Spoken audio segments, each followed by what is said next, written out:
बिस्मिल्लाहिर्रहमानिर्रहीम। अस्सलाम वालेकुम नाज़रीन, आप यूट्यूब चैनल देख रहे हैं। मैं इमरान खान हूँ। इमरान खान साहब ने अपनी एक्टिविटीज़ को बहुत तेज़ कर दिया है। दूसरी जानिब इमरान खान साहब से मुलाकातों को कम करने की कोशिश की जा रही है। अब सिचुएशन मैंने आपके सामने जो रखी, गुज़िश्ता 2 वीलॉग्स में चीज़ें उसी तरफ जा रही हैं। इमरान खान साहब जो हैं वो इस बात को भांप चुके हैं कि मुज़ाकरात के बहाने हुकूमत 26 नवंबर के साने को डाउन करना चाहती थी और वो टाइम लेना चाह रहे हैं, और पाकिस्तान तहरीक इंसाफ ने उनकी ये मदद ऑलमोस्ट कर दी है। अब इमरान खान साहब का जो स्टेटमेंट है पहले आप वो सुन लें, फिर चीज़ें आपके सामने रखता हूं कि इमरान खान की अडियाला जेल में वकला से और मीडिया से गुफ्तगू हुई है, और ये स्टेटमेंट उनके अपने ट्विटर अकाउंट से शेयर किया गया है। मुज़ाकरात के हवाले से गैर संजीदगी का अंदाज़ा इस बात से लगाया जा सकता है कि मुज़ाकराती कमेटी से मेरी मीटिंग तक नहीं करवाई गई। ऐसा लगता है जैसे मुज़ाकरात का मकसद सिर्फ और सिर्फ वक्त का ज़िया था, ताकि 26 नवंबर के इस्लामाबाद कत्ल पर अवामी रद्द-ए-अमल या रिएक्शन को कम किया जा सके। 26 नवंबर को पुरअमन शहरियों का कत्लेआम किया गया, उनको सीधी गोलियां मारकर डी चौक में खून से नहलाया गया। हमारे कई अफराद अब तक लापता हैं। किसी भी महज़िब माशरे में ऐसा वाकया होने के बाद गोलियां चलाने वाले अपने अंजाम को पहुंच चुके होते, लेकिन ये हुकूमत अभी तक एक जुडिशल कमीशन की तश्कील नहीं कर पाई। जुडिशल कमीशन की हैसियत थर्ड अंपायर की होती है, और सिर्फ एक गैर जानिबदार कमीशन ही 26 नवंबर और 9 मई के शोहदा को इंसाफ दिलवा सकता है। अगर इस कत्लेआम को दबा दिया गया तो पाकिस्तान में किसी का जानो माल महफूज नहीं होंगे। मेरा वाज़ेह पैगाम है कि अगर मुज़ाकराती अमल को लेकर हुकूमत यूं ही गैर संजीदा रही और जुडिशल कमीशन ना बनाया तो मुज़ाकरात को अगली मीटिंग के बाद रोक दिया जाएगा। 9 मई का फॉल्स फ्लैग ऑपरेशन भी एस्टेब्लिशमेंट की जानिब से ही किया गया था। उस रोज चौकियों से फौज और पुलिस हटाकर खुद ही आग लगाई गई और सीसीटीवी फुटेज भी चुरा ली गई। हम इन दोनों वाकयात की शफाफ तहकीकात चाहते हैं। हमने इस सिलसिले में बारहा सुप्रीम कोर्ट से भी मुतालबा किया है। 3 साल से इस मुल्क में आईन और कानून और इंसानी हुकूक की पामाली जारी है। लोगों के घरों का तकद्दुस पामाल करके उनको अगवा किया जा रहा है, तशद्दुद और जबर किया जा रहा है। उनके घर और कारोबार तबाह किए गए हैं। हमारे हर टिकट होल्डर के लिए उनके हलकों में जिंदगी तंग कर दी गई। मेरा अपना घर 2 मरतबा तोड़ा गया। हमने इस सिलसिले में लाहौर हाई कोर्ट से रुजू किया। ये केस जस्टिस बाकिर नजफी की सरबराही में 5 जजेस ने सुना, मगर 1.5 साल से उसका फैसला महफूज है और सुनाया नहीं जा रहा। फिर हमने इस्लामाबाद हाई कोर्ट में जस्टिस आमिर फारूक और सुप्रीम कोर्ट में काजी फायद ईसा से भी रुजू किया, लेकिन उन दोनों ने एस्टेब्लिशमेंट के ओपनिंग बैट्समैन का किरदार अदा किया। जो हमारे बेकसूर लोग मिलिट्री तहवील में रहे, उन पर शदीद तरीन ज़हनी और जिस्मानी तशद्दुद किया गया। मेरी इतला के मुताबिक 3 लड़कों ने दौरान हिरासत खुदकुशी की कोशिश की। समी वजीर की हालत इस तशद्दुद का मुंह बोलता सबूत है। इससे पहले जो कुछ तहरीक इंसाफ के रहनुमाओं शहबाज गिल, आजम सवाती समेत दीगर के साथ किया गया, वो भी किसी से ढका छुपा नहीं।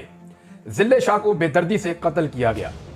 इंतजार पंजूता से जानवरों की तरह सलूक किया गया। ये कौन सा उसूल है कि जो तहरीक इंसाफ छोड़ देगा वो 9 मई के इल्जाम से बरी है, और जो नहीं छोड़ेगा उस पर हर किस्म का तशद्दुद और दबाव जायज है। हमें पाकिस्तानी निज़ाम अदल से बार बार रुजू करने के बावजूद भी इंसाफ नहीं मिल सका, जिसके बाद हमारे पास बैनुल अक़वामी फोरम्स पर आवाज उठाने के अलावा कोई रास्ता नहीं बचा है। पाकिस्तान की हुकूमत इंसानी हुकूक को लेकर बैनुल अक़वामी कवानीन और मुआहिदों की पाबंद है। मैंने वकला को हदायत की है कि इन मामलात को आलमी फोरम्स पर उठाया जाए और पाकिस्तान में जारी इंसानी हुकूक की खिलाफ वर्जियों पर अपनी आवाज दुनिया तक पहुंचाई जाए।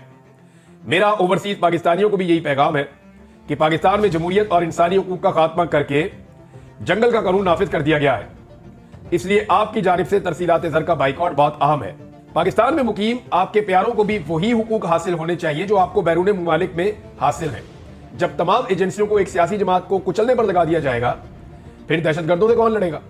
यही रिमार्क सुप्रीम कोर्ट के जजेस जस्टिस अतर मिनुल्लाह और जस्टिस मंदोखेल ने भी दिए कि खुफिया इदारों को सियासी इंजीनियरिंग पर लगा दिया गया है। झूठ बोलकर हमारी हुकूमत पर तालिबान की आबादकारी का इल्जाम लगाया गया। हमारी हुकूमत के दौरान, बल्कि हुकूमत के खात्मे के 1 साल बाद तक भी दहशतगर्दी ने सर नहीं उठाया था। ये सब कुछ उन्हीं का कसूर है जो बलूचिस्तान के हालात के जिम्मेदार हैं। इन सब तजर्बात की बदौलत पाकिस्तान में मईशत का हाल बदतरीन है।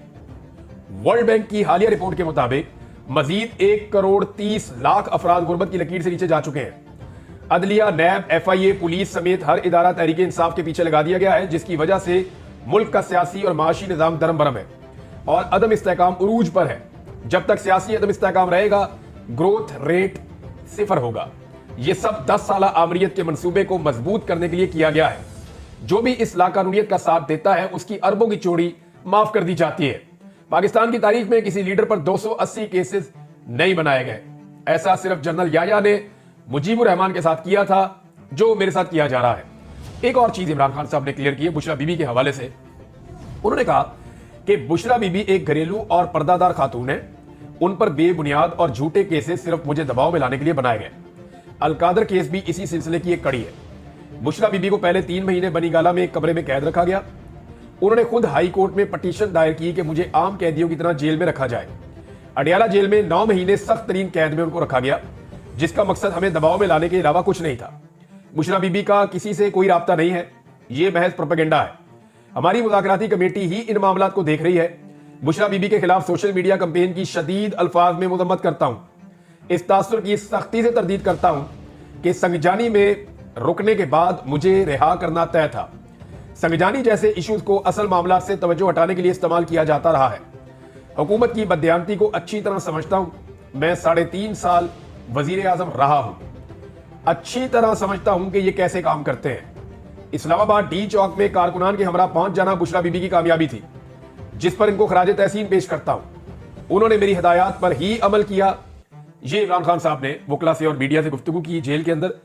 ये सारी चीजें मैंने आपको बता दी। अलीमा खान साहिबा ने भी बाहर आने के बाद बात की। एक तो अलीमा खान साहिबा को आज मिलने के लिए नहीं भेजा जा रहा था, दूसरी बहन अंदर गई और अलीमा खान साहिबा को अंदर नहीं जाने दिया गया पहले। फिर इमरान खान साहब ने जो है वो समाअत रुकवा दी। अलीमा खान साहिबा ने बाद में मीडिया को कुछ चीजें बताई हैं। एक तो अलीमा खान साहबा ने बताया कि हमें धमकी दी गई कि आप इमरान खान साहब का पैगाम मदम करें, यानी वो पैगाम आप बाहर आके पहुंचा देती है एज इट इज, तो वो पैगाम आप ना पहुंचाएं। अब अलीमा खान ये कहती है हम जब बहनें मिलने के लिए जाती है इमरान खान साहब से, जब पैगाम हम लेती हैं तो बड़े गौर से सुनती हैं, क्योंकि वो कौम की अमानत और बहुत बड़ी जिम्मेदारी है। और वो ये कहती है अगर मैं कोई चीज भूल जाऊं या मेरी बहन भूल जाए तो हम नोट्स अपने शेयर कर लेती हैं आपस में, और फिर वो पूरा बयान जो इमरान खान का है वो एज इट इज लाके हम बाहर आवाम के सामने रख देती हैं। अच्छा, इस पे उनको धमकाया गया कि आपकी आर्टिफिशियल इंटेलिजेंस की हम वीडियो निकाल देंगे। ये अलीमा खान साहिबा ने इंकशाफ किया, लेकिन वो कह रही हम ये काम करेंगे। और वो ये भी उन्होंने कहा कि हमारे साथ पूरा पाकिस्तान है। अलीमा खान ने यह दावा किया, जिन्होंने उनको धमकाया उनको अलीमा खान ने कहा कि हमारे साथ पूरा पाकिस्तान है, हम अकेले नहीं हैं। फिर इमरान खान ने एक और ऐलान किया जो अलीमा खान साहिबा ने बाहर आकर बताया कि पाकिस्तान में जारी इंसानी हुकूक की खिलाफ वर्जियों के केस को अब हम इंटरनेशनल ऑर्गेनाइजेशंस के सामने लेकर जाएंगे। ये जो सभी वजीर और जिले शाह पर होने वाले जुल्म की बात है, ये इमरान खान साहब ने अपने स्टेटमेंट में भी लिख दिया, आपको आपने पढ़ दिया। एक शेर अफजल मरवत का मामला भी आजकल उठा हुआ है नाज़रीन, और शेर अफजल मरवत के बारे में भी इमरान खान साहब ने जो स्टेटमेंट दिया वो शेर अफजल मरवत के हक में नहीं जा रहा, जो अलीमा खान साहबा ने बाहर आकर बताया। प्रॉब्लम यह है कि शेर अफजल मरवत साहब की पार्टी के अंदर किसी न किसी से लड़ाई चलती रहती है। पहले इनकी अली अमीन गंडापुर से लड़ाई थी। अली अमीन गंडापुर इनको बुरा भला कहते थे, ये अली अमीन गंडापुर को कहते थे निजी महफिलों में। फिर शेर अफजल मरवत साहब की लड़ाई अभी भी चल रही है, बल्कि फवाद चौधरी साहब के साथ भी चलती रही है, अब सलमान अकरम राजा साहब के साथ चल पड़ी है। इससे पहले उनकी लड़ाई जो है वो दीगर और जो पाकिस्तान तहरीक इंसाफ के लोग हैं उनके साथ चल पड़ी थी। तो शेर अफजल मरवत साहब एक बड़े अजीबोगरीब करैक्टर रहे पाकिस्तान तहरीक इंसाफ में। इलेक्शन से पहले उनका किरदार कुछ और था, जब तक कि वो एमएनए नहीं बने थे, लेकिन एमएनए बनने के बाद उनका किरदार बिल्कुल मुख्तलिफ है। एमएनए बनने से पहले शेर अफजल मरवत अवाम के बीच में नजर आते थे, ज्यादातर लोगों के बीच में जुलूस जलसा, लोगों को निकालना, एक्टिविटी करना, बहुत पॉलिटिकल एक्टिविटी उन्होंने की थी। पाकिस्तान तहरीक इंसाफ के बहुत सारे लोग ये इल्जाम लगाते हैं, बल्कि अली अमीन गंडापुर साहब भी ये निजी महफिलों में कहते हैं कि शेर अफजल मरवत जो है ये एस्टेब्लिशमेंट का आदमी था, इसको लॉन्च किया गया था। और बकौल अली अमीन गंडापुर साहब के कि ये बंदा इसलिए लॉन्च किया गया था कि इसको वजीर आला खैबर पख्तूनख्वा बनाना था या कोई बड़ा ओहदा देना था। और उस वक्त अली अमीन गंडापुर को बाहर निकलने की इजाजत नहीं थी, मुराद सईद को बाहर निकलने की इजाजत नहीं थी, आतिफ खान को बाहर निकलने की इजाजत नहीं थी, जुनैद अकबर को बाहर निकलने की इजाजत नहीं थी। बाकी बहुत सारे पाकिस्तान तहरीक इंसाफ के लोग हैं जो बेचारे तरसते थे कि बाहर निकल के हम अपनी इलेक्शन कैंपेन करें। तो उस वक्त शेर अफजल मरवत ये कैसे मुमकिन है कि वो खुलाकर इमरान खान के लिए कैंपेन कर रहे थे। तो ये पार्टी के अंदर बहुत सारे लोग इस बारे में यही सोचते थे। और गंडापुर साहब ने मुझे खुद कहा, मैं हल्फन आपको बता देता हूं, उन्होंने कहा कि कभी आपने सोचा है कि शेर अफजल मरवत वो सारा कुछ क्यों कर पा रहा था जो हम नहीं कर पा रहे थे? क्या वो हमसे ज्यादा बहादुर है, या हमसे ज्यादा कबीले वाला है, या हमसे ज्यादा तगड़ा आदमी है? तो उन्होंने कहा कि इसलिए कि उनको एस्टेब्लिशमेंट का आशीर्वाद था कि करो जो दिल करता है करो, ये गंडापुर साहब ने कहा। तो जब इलेक्शन हो गया, शेर अफजल मरवत साहब बन गए एमएनए, तो उनके वो मकासद पूरे नहीं हुए। उन्हें कुछ ना खैबर पख्तूनख्वा में मिला और ना वफाक के अंदर उनको अपोजिशन लीडर बनाया गया। अपोजिशन लीडर वो बनना चाहते थे, ये मैं जाती तौर पे जानता हूं। शेर अफजल मरवत साहब ने पूरा जोर लगाया इसके लिए, उन्होंने बहुत सारे लोगों से रब्ता भी किया। मेरी और उनकी जो वाहिद एक टेलीफोनिक कॉल हुई है, जिंदगी में एक ही टेलीफोनिक कॉल हुई है, तो मैं हैरान हो गया कि एक आदमी छूटते ही मेरे से ऐसी बात कैसे कर सकता है। ये नहीं उन्होंने मुझे कहा कि मैं बनना चाहता हूं अपोजिशन लीडर और आप मेरे लिए लॉबिंग करें। तो मैंने कहा जी मैं लॉबिंग कैसे करूं मैंने हंसना शुरू कर दिया। मैंने कहा जी मैं तो पॉलिटिकल मामलात में नहीं आता, आपकी पार्टी का डिसीजन है, वो आपको बना दे किसी और को बना दे तो ये पार्टी पे डिपेंड करता है। लेकिन उन्होंने मुझे उस वक्त ये कहा कि अगर मैं अपोजिशन लीडर बन गया तो मैं पूरे निजाम को मुसीबत डाल दूंगा, मैं बड़ा अग्रेसिव आदमी हूं, मैं बहुत चढ़ के आऊंगा और मैं खुलकर जो है वो मुखालफत करूंगा इस हुकूमत की, ये सब लोग बुज़दिल हैं, ये नहीं कर पाएंगे। तो इस तरीके से उन्होंने कायल करने की कोशिश की शेर अफजल मरवत साहब ने, और एक दौर में इनका नाम चलता भी था कि शायद इनको अपोजिशन लीडर बना दिया जाएगा, लेकिन फिर नहीं बनाया गया। उसके बाद हमने देखा कि शेर अफजल मरवत साहब की जो टॉक शोज में एक्टिविटीज है या सोशल मीडिया पे एक्टिविटीज है वो बाकी रह गई, लेकिन जो उनकी अवामी एक्टिविटीज है वो फिर नजर नहीं आई। ये 2 दफा इस्लामाबाद की जानिब पाकिस्तान तहरीक इंसाफ गई है, तो शेर अफजल मरवत साहब वहां इस्लामाबाद में थे दोनों दफा, लेकिन हमें उनकी कोई एक्टिविटी दिखाई नहीं दी। जो इनके बारे में एक बहुत बड़ा ऑरा बना हुआ था कारकुनों में कि ये बहुत बहादुर आदमी है और शेर अफजल मरवत साहब हर जगह पे फ्रंट से आके लीड करेंगे, उसको वो डैमेज हुआ अनफॉर्चुनेटली। हालांकि शेर अफजल मरवत साहब ने बड़ी इज्जत हासिल की थी। इमरान खान साहब ने एक दिन इनको जेल में कहा था कि शेर अफजल मरवत जिस तरह तुम एक रफ्तार से ऊपर गए हो ना, इसी रफ्तार से नीचे आ जाओगे, तो अपने आप को जो है वो दुरुस्त करो। लेकिन शेर अफजल मरवत साहब ने इमरान खान साहब को जो पहला नुकसान पहुंचाया वो उन्होंने सऊदी अरब के हवाले से एक बड़ा अजीब मुतनाज़ स्टेटमेंट दे दिया। उसके बाद फिर हम ये देखते रहे कि शेर अफजल मरवत साहब जो है वो पार्टी में कभी इससे लड़ाई कभी इससे लड़ाई, तो वो उनकी चलती रहती है। आजकल सलमान अकरम राजा साहब के ऊपर उन्होंने जो है वो अटैक किया हुआ। अलीमा खान साहिबा ने जो इस बारे में बोला, उन्होंने कहा जी एक तो सलमान अकरम राजा साहब को इमरान खान साहब ने पार्टी का सेक्रेटरी जनरल बनाया। इससे पहले भी एक सेक्रेटरी जनरल पार्टी के ऐसे थे जो इमरान खान साहब ने अपनी पार्टी के लोगों से पूछा कि आप ये मुझे इजाजत देते हैं कि मैं नॉमिनेट कर दूं, तो पार्टी ने जब उनको अलाउ किया तो उस वक्त इमरान खान साहब ने जहांगीर तरीन को ओहदा दिया था। ये मुझे बात बताई थी डॉक्टर आरिफ अलवी ने, काफी पहले की बात है, जब आरिफ अलवी साहब सदर पाकिस्तान भी नहीं बने थे, तब बताई थी उन्होंने मुझे ये बात। तो ये इमरान खान साहब ने अपने इख्तियार को इस्तेमाल करते हुए सलमान अकरम राजा साहब को चुना है। कुछ देखा तो उन्होंने चुन लिया। अब यहां पे अलीमा खान साहबा कहती हैं वो इमरान खान की चॉइस है तो ऐसा ना किया जाए। साथ ही उन्होंने एक और बात की कि इमरान खान ये समझते हैं कि उनकी पार्टी में लोग इन्फिल्ट्रेट किए गए हैं, यानी उनकी पार्टी में लोग इंजेक्ट किए गए हैं और ऐसे लोग उनकी पार्टी में हैं जो जासूस टाइप के लोग हैं। इस तरह से ये रिपोर्ट हुआ है। बहरहाल मरवत साहब को जो है वो उनकी बड़ी मकबूलियत है पाकिस्तान तहरीक इंसाफ में, अभी भी कुछ नहीं बिगड़ा। वो अपने मामला को इमरान खान के ताबे करके और उस अंदाज में अगर चलेंगे तो मेरे ख्याल में चीजें ठीक रहेंगी। अदरवाइज ये पाकिस्तान तहरीक इंसाफ बड़ी जालिम पार्टी है। मैंने इसके अंदर परवेज खटक को जो है वो टके टुकड़ी होते हुए देखा है, मैंने इसमें महमूद खान को टके टुकड़ी होते हुए देखा है, मैंने इसमें बहुत सारे लोग जिनके बड़े बड़े नाम थे, यानी असद उमर को इमरान खान साहब के बाद नायब कहा जाता था कि ये ब्रेन है, तो मैंने टके टुकड़ी होते हुए देखा बहुत लोगों को। तो शेर अफजल मरवत साहब को तो अभी ज्यादा टाइम भी इस पॉलिटिकल पार्टी में नहीं हुआ। पाकिस्तान तहरीक इंसाफ ने, क्योंकि इमरान खान साहब ने फैसला किया कि बैनुल अक़वामी सतह पे चीजों को लेकर जाएंगे, और वैसे भी अब चीजें बैनुल अक़वामी सतह पे जा रही है, कुछ डॉक्यूमेंट्रीज बन रही हैं, कुछ एविडेंसेस कलेक्ट किए जा रहे हैं, जो स्पेशली जो बरतानिया में पार्लियामेंट्री ब्रीफिंग होने जा रही है, अमेरिका में कांग्रेशनल मीटिंग होने जा रही है, और उसके बाद अमेरिका में एक बाइंडिंग रेजोल्यूशन जो है वो पास करवाने की पाकिस्तानी ओवरसीज कोशिश कर रहे हैं। अगर ये एक्टिविटीज हो जाती हैं तो नेक्स्ट फेज के अंदर, क्योंकि इस वक्त कनाडा में अपनी सिचुएशन उनकी इतनी अच्छी नहीं है, उनके अपने रौले पड़े हुए हैं, तो कनाडा में भी इस किस्म की एक्टिविटीज ओवरसीज प्लान कर रहे हैं। जबकि यूरोप में जो होने जा रहा है, यूरोपीय यूनियन और यूरोप में, ये आप देखेंगे आने वाले दिनों में।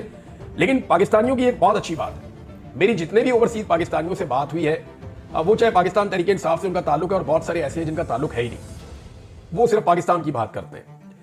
वो ओवरसीज एक ही बात करते हैं कि हम पाकिस्तान के ऊपर किसी भी एक पाबंदी के हक में नहीं है। हम नहीं चाहते कि पाकिस्तान के ऊपर एक टके की या कोई एक लफ्ज की पाबंदी भी लगे। वो ये कहते हैं कि हम पाबंदियां उन बंदों पे लगाना चाहते हैं जिन्होंने पाकिस्तान को यहां तक पहुंचा दिया है। वो ये कहते हैं कि रिजीम चेंज ऑपरेशन के किरदार हो या जुल्म और फस्तायत के पीछे छुपे हुए दस्ताने पहने हुए हाथ हो। वो कहते हैं कि हम इन सारों को फिक्स करना चाहते हैं, वो लोग जो इस्तेमाल हुए वो भी और जिन्होंने इस्तेमाल किया वो भी। और ये लगभग 1-2 दर्जन लोग हैं जिन्होंने पाकिस्तान में उदम मचाया हुआ था। इनके खिलाफ वो चाहते हैं कि बैनुल अक़वामी पाबंदियां लग जाए, और इसके लिए ओवरसीज पाकिस्तानी काम कर रहे हैं। अब देखें, पाकिस्तान में जो ब्यूरोक्रेट रिटायर होता है बेचारा, या कोई फौजी ऑफिसर रिटायर होता है, या कोई सियासतदान जो है उसकी फैमिली है या सारा कुछ है, ये दौड़ दौड़ के जाते हैं उधर बरतानिया में, और ये दौड़ दौड़ के जाते हैं यूरोप में, अमेरिका में। वो मुल्क इनको पसंद है, ये बाकी जिंदगियां वहां जाके गुजारते हैं। अब वहां पे अगर इनके लिए पाबंदियां हो जाए तो इनके लिए बड़ा सीरियस इशू हो जाएगा, और ये वहां पाबंदियां लगवाना चाहते हैं, ट्रैवल के ऊपर पाबंदी लगवाना चाहते हैं, असासे जो है वो मुंजमद करवाना चाहते हैं, और तीसरा इनके वीजे जो है वो कैंसिल करवाना चाहते हैं, और आइंदा के लिए इनके वीजों पर पाबंदियां लगवाना चाहते हैं। ये ओवरसीज पाकिस्तानी चाह रहे हैं कि इंडिविजुअल्स को ان انفرادی شخصیات کو ٹارگٹ کیا جائے جو ظلم اور جبر اور فسطائیت کی علمبردار ہے، نہ کہ پاکستان کو کوئی نقصان پہنچے. تو یہ اچھی اسٹریٹجی ہے میرے خیال میں، سب کی یہی ہونی چاہیے. حالانکہ بینظیر بھٹو صاحبہ نے ایک دور میں یہ بھی کہا تھا کہ پاکستان کی امداد ہی بند کر دی جائے، اور انہوں نے یہ کہا تھا کہ پاکستان کی امداد کو مشروط کر دیا جائے پاکستان میں انسانی حقوق کی پابندیوں کے حوالے سے. وہ یہ کہتی تھی کہ پاکستان کے جو ملٹری جنرلز ہیں وہ پاکستان میں ظلم اور زیادتی کرتے ہیں، تو جب انہیں یہ نظر آتا ہے کہ وہ ظلم اور زیادتی کر رہے ہیں، اس کے باوجود پاکستان کو امداد مل رہی ہے، تو وہ ظلم اور زیادتی کو بند کیوں کریں؟ ہاں، اگر انہیں یہ نظر آئے گا کہ جو ظلم اور زیادتی وہ کر رہے ہیں، جو غیر جمہوری حرکات وہ کر رہے ہیں، ان کی وجہ سے پاکستانی ان کی امداد بند ہو رہی ہے، تو پھر وہ اس معاملے کو روکیں گے. یہ بینظیر بھٹو صاحبہ کا سوچنا تھا. اس پہ ان کا باقاعدہ ایک انٹرویو بھی موجود ہے، میں نے تھوڑے دن پہلے اس کو رپورٹ بھی کیا تھا. پاکستان تحریک انصاف ایک ٹرانسمیشن بھی کرنے جا رہی ہے، یہ بڑی امپورٹنٹ ٹرانسمیشن ہے. اس کی میرے پاس یہاں خبر موجود ہے. گولی کیوں چلائی؟ اس میں شیخ وقاص اکرم اور سلمان اکرم راجہ، یہ لوگ 26 نومبر کے قتل عام پر خصوصی گفتگو کریں گے 12 جنوری بروز اتوار رات 8 بجے. پاکستان تحریک انصاف آفیشیل کے یوٹیوب چینل پہ، ٹویٹر پہ، فیس بک پہ اور انسٹاگرام پہ. اب دیکھنا یہ ہے کہ انٹرنیٹ بند کیا جاتا ہے یا نہیں کیا جاتا، کیونکہ $1 ملین کا نقصان ہوتا ہے ایک گھنٹے میں. جب آپ انٹرنیٹ کو ڈاؤن کرتے ہیں تو ایک گھنٹے میں $1 ملین کا نقصان ہو جاتا ہے. اب دیکھنا یہ ہے کہ یہ حکومت پاکستان تحریک انصاف کو 26 نومبر کے قتل عام پہ خصوصی گفتگو کرنے دیتی ہے، یا اس بیچ میں پاکستان میں انٹرنیٹ کو ڈاؤن کر کے پاکستان کا $1 ملین کا مزید نقصان کرتی ہے. اپنے سیاسی فائدوں کے لیے پاکستان کی حکومت اور اسٹیبلشمنٹ نے پاکستان کی اکانومی کو بہت زیادہ نقصان پہنچایا ہے. پنجاب میں ایک نئی پولیس بنانے کی تیاری کی جا رہی ہے. ناظرین، یہ پولیس بنا رہے ہیں جی کہ یہ احتجاج کرنے والے جو لوگ ہیں ان کو کنٹرول کرنا ہے. کسان آ جائیں، مزدور آ جائیں، ڈاکٹر آ جائیں، پولیٹیکل پارٹی آ جائے، ان کو کنٹرول کرنا ہے. تو ٹرینڈ بندے نئے لائے جا رہے ہیں، ان کے لیے نئی گاڑیاں، نیا سامان، سارا کچھ.